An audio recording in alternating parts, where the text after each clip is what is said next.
Você faria uma aposta contra uma teoria que 40 mil chineses estão empenhados em comprovar? É no mínimo arriscado, não é mesmo? E olha que a China é apenas um entre 37 países que estão atualmente desenvolvendo projetos para mudar o clima. É isso mesmo, para fazer chover, mudar as chuvas de lugar e até mesmo interferir no curso dos furacões. Um único furacão carrega energia equivalente a 500 mil bombas atômicas. Os Estados Unidos foram pioneiros na tentativa de interferir no clima e chegaram a utilizar essa técnica como arma de guerra no Vietnã.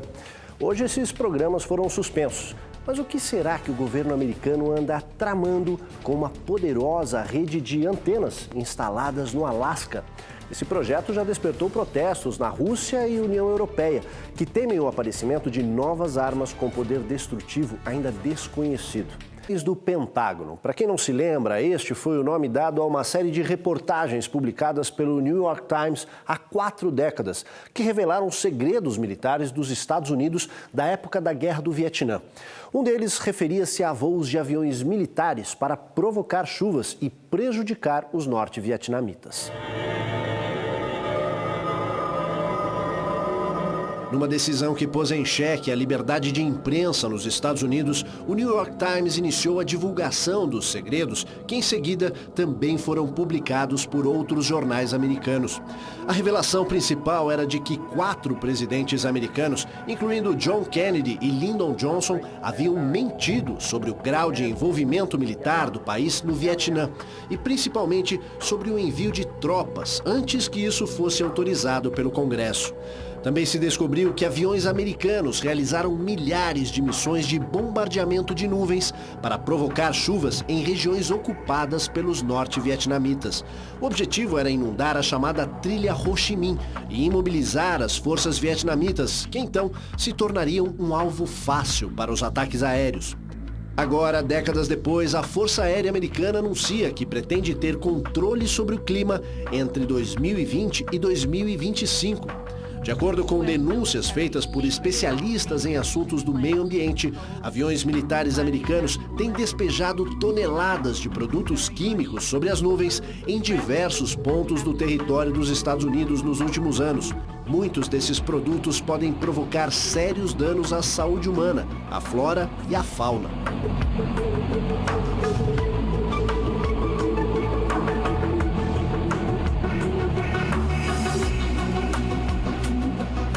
Bem antes do Vietnã, os Estados Unidos foram acusados de tentar interferir no clima para prejudicar outros países. Cuba e México se queixaram várias vezes.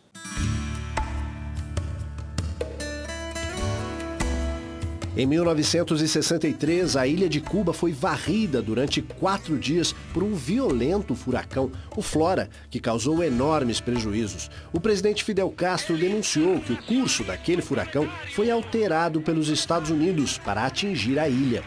Na época, ainda em plena Guerra Fria, um conflito travado entre Estados Unidos e União Soviética com a infiltração de espiões e atos de sabotagem, a denúncia foi considerada apenas mais uma troca de acusações entre os adversários.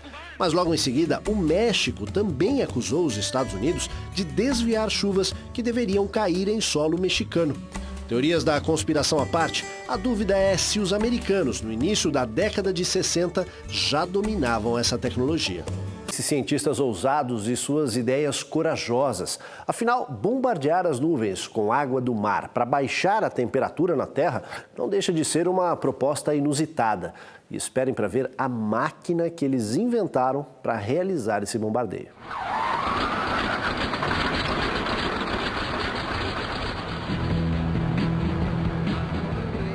Good morning, San Francisco. Good morning, Bay Area. This is 104.5 KFOG, San Francisco, the Bay Area's K-Fog, and you're waking up to another typical foggy morning here in San Francisco and the Bay Area.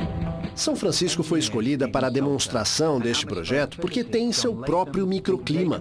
O fog age como um sistema natural de ar-condicionado, refrescando a cidade ao filtrar os raios solares.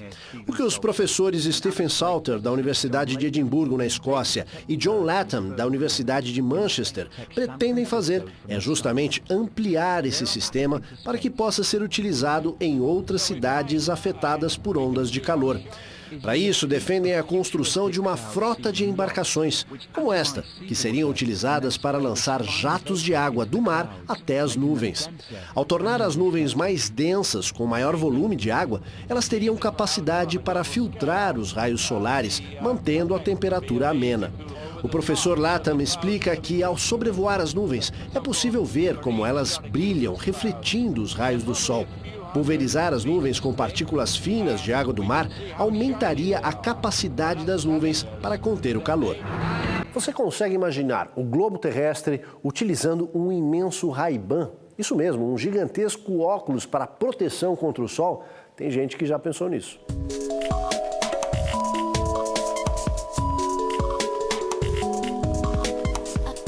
Primeiro, é preciso lembrar que a Terra capta 70% dos raios solares e 30% são contidos pelas nuvens. Para alguns cientistas, se o globo terrestre devolver um pouco mais desses raios solares para a atmosfera, isso pode contribuir para aliviar os efeitos do aquecimento global. Daí a ideia de proteger a Terra da incidência do Sol. É claro que não se trata de um imenso Ray-Ban, mas de trilhões de lentes que seriam colocadas em órbita da Terra para conter os raios do Sol.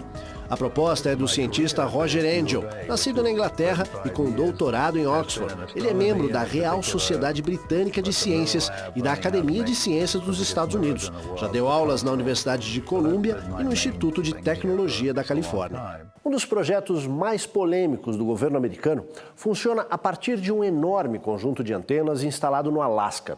Oficialmente, se destina a melhorar os sistemas de comunicação e navegação, tanto civis como no setor de defesa. Só que na linguagem oficial, quando se fala defesa, significa, na verdade, uso militar. Financiado pela Marinha e a Força Aérea dos Estados Unidos, o projeto HARP foi implantado na região de Gacona, no Alasca. HARP é a sigla em inglês para Programa de Investigação da Aurora Ativa de Alta Frequência. Na prática, são 180 antenas que transmitem sinais para a ionosfera, a camada superior da atmosfera terrestre, que leva esse nome por possuir uma grande quantidade de íons, ou seja, os átomos eletricamente carregados. Embora o governo americano assegure que o projeto se destina às comunicações e à defesa, esta garantia não foi suficiente para a Rússia, onde o governo pediu uma investigação a respeito. Até a União Europeia, aliada dos Estados Unidos, pediu a seus cientistas que investiguem esse programa. Há suspeitas de que as emissões das antenas de alta frequência podem interferir no clima da Terra ou servir como um primeiro passo para a chamada Guerra nas Estrelas, ou seja, a instalação de armamentos no espaço extraterrestre. Há até quem questione os efeitos desses sinais para a saúde humana, principalmente o cérebro. Para este cientista do INPE, especialista em ionosfera, o projeto HARP é uma importante pesquisa científica. Do ponto de vista científico, é extremamente importante um tipo de estudo dessa natureza, porque estudando como a ionosfera se comporta ao ser aquecida, você tem uma noção de como a ionosfera como um todo se comporta quando for aquecida pelo Sol. Essencialmente, eu não acredito que qualquer aquecimento em cima de um ponto específico possa fazer qualquer aumento significativo na temperatura da ionosfera. Ele também diz que a ionosfera não tem nenhuma influência conhecida sobre o clima terrestre, mas os raios cósmicos que incidem sobre ela, sim. A ionosfera só, não tem efeito nenhum sobre o clima na Terra. O que tem efeito sobre o clima na Terra são as radiações cósmicas, os raios cósmicos. Nós sabemos hoje que raios cósmicos são semeadores de nuvens. Então, raios cósmicos emitidos do centro galáctico, essencialmente pelo centro galáctico da nossa galáxia, Via Láctea, são formadores de nuvens na Terra. Então, o estudo do clima espacial como um todo, sim, a gente pode saber como está variando o fluxo de raios cósmicos. E sabendo como está variando o fluxo de raios cósmicos, nós temos uma noção de como será a distribuição de nuvens. Obviamente, isso é uma das variáveis. Formação de nuvem não é propriedade exclusiva dos raios cósmicos. Uma cidade localizada pouco acima do deserto do Saara ser tomada pela neve pode ser algo impensável. Foi o que aconteceu em Trípoli, na Líbia. Nos últimos 200 anos, Trípoli, a capital da Líbia, só foi tomada pela neve 5 vezes. A penúltima aconteceu em 1956 e a mais recente em fevereiro, quando uma camada de 6 centímetros de neve cobriu parte da cidade, situada a menos de 100 quilômetros do deserto. A revista New Scientist dedicou esta recente edição para tratar das mudanças climáticas e seus especialistas alertam: o tempo está ficando ainda mais extremo em escala global e de uma forma que ninguém esperava.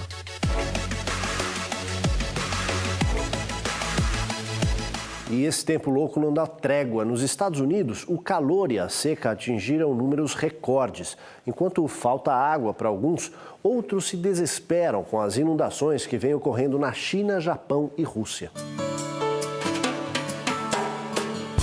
Os Estados Unidos enfrentam o verão mais quente em mais de um século.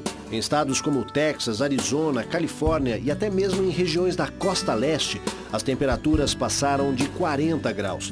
No centro-oeste, a área mais afetada, dezenas de pessoas morreram.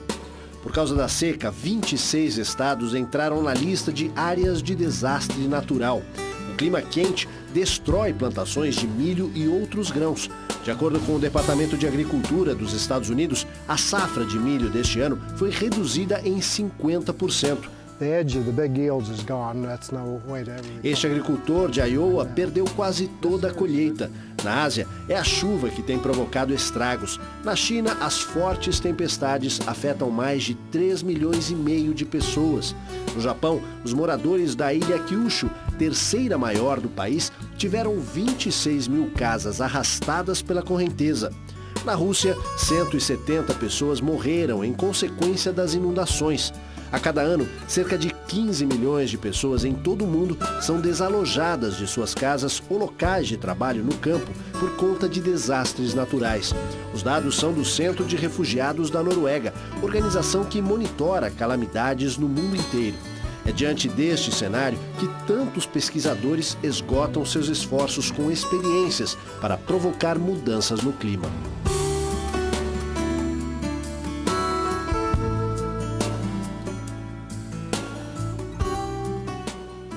Não é de hoje que o homem tenta domar as forças da natureza. Na antiguidade, gregos e romanos já falavam nisso, e houve até quem acreditasse que o barulho dos tambores de guerra seria suficiente para abalar as nuvens e fazer chover. Não há dúvida de que, para as populações que sofrem com as secas, inundações ou dos países que ficam na rota de furacões, essa busca pode ter efeito positivo. O que pode causar alguma inquietação é com os limites de até onde o homem pode brincar de Deus. Matéria de Capa fica por aqui. Voltamos no próximo domingo às 7 da noite. Até lá.